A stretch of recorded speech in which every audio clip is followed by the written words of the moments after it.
સુરેન્દ્રનગર જિલ્લાના લખતર તાલુકાના ભાથરિયા ગામમાં છેલ્લા 15 વર્ષથી ગ્રામજનોના નસીબમાં પીવાનું શુદ્ધ પાણી જ નથી આવ્યું। કાગળ પર ચાલતી યોજનાઓ વચ્ચે અહીંની જનતા આજે પણ 1 કિલોમીટર દૂર ચાલીને પાણી ભરવા મજબૂર બની છે। ગામના લોકોનો આક્ષેપ છે કે છેલ્લા 15 વર્ષથી તંત્રએ તેમની સામે આંખ આડા કાન કર્યા છે। નલ સે જલ યોજના માત્ર શોભાના ગાંઠિયા સમાન સાબિત થઈ રહી છે। ગામની મહિલાઓ, ઘરમાં ખાટલે બેસવાની ઉંમરે ધરાવતા વૃદ્ધો અને માસૂમ બાળકો આ તમામનો આખો દિવસ માત્ર પાણીની વ્યવસ્થા કરવામાં નીકળી જાય છે। દરરોજ વહેલી સવારથી ગામની બહાર આવેલા સંપ પર બેડા અને ગાગર લઈને લાઈન લાગે છે। સૌથી વધુ દયનીય સ્થિતિ તો દેશના ભવિષ્ય સમાન દીકરીઓની છે, જે ઉંમરે હાથમાં પેન અને પુસ્તકો હોવા જોઈએ।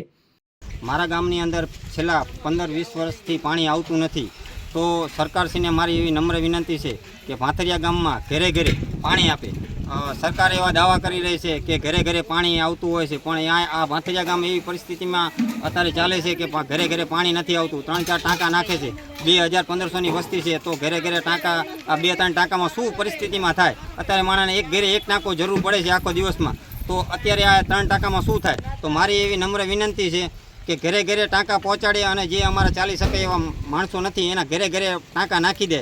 અને જો અગાઉની સમયની અંદર જો આવું કરવામાં નહીં આવે તો હું ગાંધીજીના માર્ગે ચાલીશ અને ભૂખ હડતાલ ઉપર પણ બેસીશ। જય હિન્દ, જય ભારત। તે ઉંમરીય ભાથરિયા ગામની દીકરીઓ માથે બેડા ઉપાડી 1 કિલોમીટર દૂરથી પાણી ખેંચી રહી છે। ભણતરના ભોગે પણ દીકરીઓને પાણી ભરવાની ફરજ તંત્રની લાપરવાહીની ચાળી ખાઈ છે। ગ્રામજનોએ તંત્ર અને સરકાર સામે હવે આરપારની લડાઈના મૂળમાં આક્રોશ ઠાલવ્યો છે। ગામ લોકોની એક જ માંગ છે કે કાં તો આ સમસ્યાનો કાયમી ઉકેલ લાવો અથવા તો તાત્કાલિક ધોરણે નિયમિત પાણી પૂરું પાડવાની વૈકલ્પિક વ્યવસ્થા કરો। પાણીની તકલીફ છે અમારે।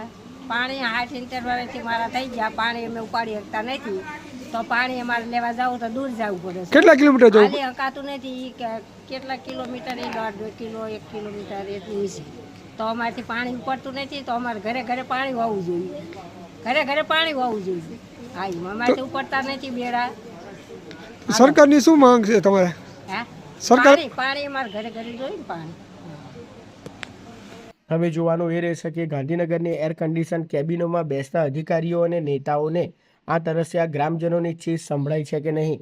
પછી દર વખતની જેમ આ વખતે પણ આ મામલો સરકારી ફાઇલોમાં દબાઈ જશે।